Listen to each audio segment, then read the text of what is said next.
Օդունի 1600-ամյա եկեղեցին վերջին տարիներին անմխիթար վիճակում է։ Ամեն պահի բեկորներ եւ քարեր էին թափում, ավելանում էր պատերի ճեղքերը։ Ուրախություն բոլորից 2011 թվականին Տաղոթատունը վերանորոգման ընթացքի մեջ է։ Շինարարներն այդ փուլում փոխում են ծածկածալերը, ներարկում արկա ճաքերը, վերացնում են այն բոլոր վտանգները, որ կարող են խաթարել եկեղեցու հետագա պահպանմանը։ Տեր-Վրդանեզ Քահանա Բաղալյանի փոխանցմամբ կատարվող աշխատանքները ընթանում են համաշխարհային բոլոր չափանիշներին համապատասխան։ Շինարարական աշխատանքները հրաշալի կերպով շարունակվում են, որի համար մենք շատ գոհ ենք եւ բարերարից, եւ Մայրաթոր Սուրբ Էջմիածնից եւ Մշակույթի նախարարությունից իրենց հետևողական համատեղ այս հրաշալի աշխատանքի համար։ Շինարարության ընթացքում նաև ժամանակ առ ժամանակ գտնում են շատ արժեքավոր իրեր։ Վերականգնողական աշխատանքների ընթացքում դժվարություններ այդքան էլ չեն լինում։ 12 վարպետները մանրակրկիտ աշխատում են հաշվի առնելով ամեն մի մանրուք, որպեսզի չխաթարվի եկեղեցու արտաքին տեսքն ու պատմականությունը։ Վերահսկողությունն իրականացնում է նախագծի հեղինակ ճարտարապետ Միշա Հակոբյանը, ով հաճախակի է այցելում սրբավայր ու անձամբ հետևում աշխատանքներին։ Հատվածները, որոնք ավելի արժեքավոր են, հենց խնդիրը գնալու են, որ քանդենք, վերաշարենք, մաքրենք, նորից տեղադրենք այնտեղ։ Այն հատվածները, որ հողմնահարված են եւ արդեն եւ տեսքն են գցում եւ պիտանի չեն, բնականաբար դրանք նոր տաշուշարի քարերով մենք վերարտադրում ենք իր կերպարը։ Կգնում է, որ այնց հախորեն գնում է շինարարությունը, վերականգնողական աշխատանքները, թմբուկի վեղարից սկսած մինչեւ հարավային ճակտոնի եւ հիմա էլ արդեն արևմտյան ճակտոնի ծածկասալերն են այդ նոր տաշուշարերով հավաքում։ Ու բացի դրանից նաեւ ստորին հատվածներում էլ այնտեղ մի ուրիշ բրիգադ արդեն այդ ստորին հատվածների այդ վերականգնողական աշխատանքներ է կատարում հարավային ճակատի մուտքի ձևավոր վալիկավոր շքամուտքային քարերին են վերականգնում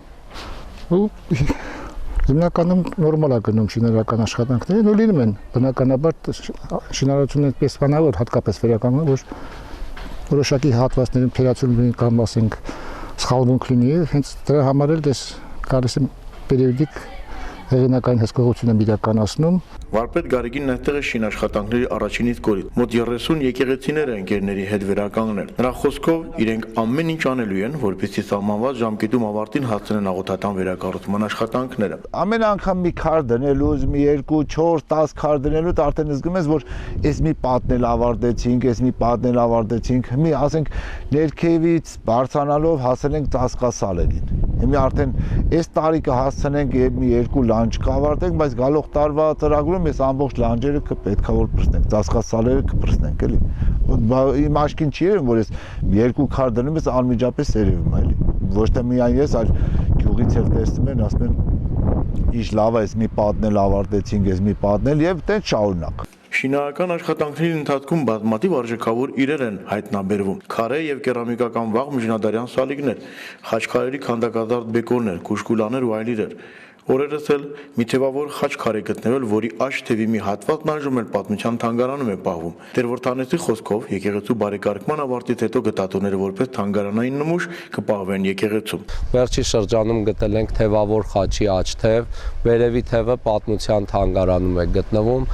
Վերևի թևի վրա պատկերված է Մարկոս Ավետարանիչը։ Եթե ավետարանական հերթականությամբ նայենք, հավանաբար ձախ թևին եղել է Մատթեոս Ավետարանիչը, վերևի թևին Մարկոսը եւ աջ թևը, որ գտնվել է Ղուկաս Ավետարանիչն է պատկերված, Համանուն Ավետարանը ձեռքին, աջ ձեռքով էլ խաղաղություն է տալիս։ Օդունի աղոթատան ամբողջական վերականգնումը հավանաբար կավարտվի հաջորդ տարի։ Շինաշխատանքները դեռ 1 ամիս կշարունակվեն, կդադարեցվեն 8 աստիճանի ցածր ջերմաստիճանների պայմաններում եւ կվերսկսեն միայն գարնանը։ Հիշեցնենք, որ Օդունի համալիրը վերականգնում է մասնավոր միջոցներով։ Համաձայն հուշագրի, որ ստորագրվել է հայ եկեղեցու մշակույթի նախարարության եւ Հովհաննես Իմաստասեր Օդնեցի հիմնադրամի միջև։ Շինարարության ընթացքում եկեղեցական արարողությունները չեն դադարել։ Դիվան Գուգարաց թեմի։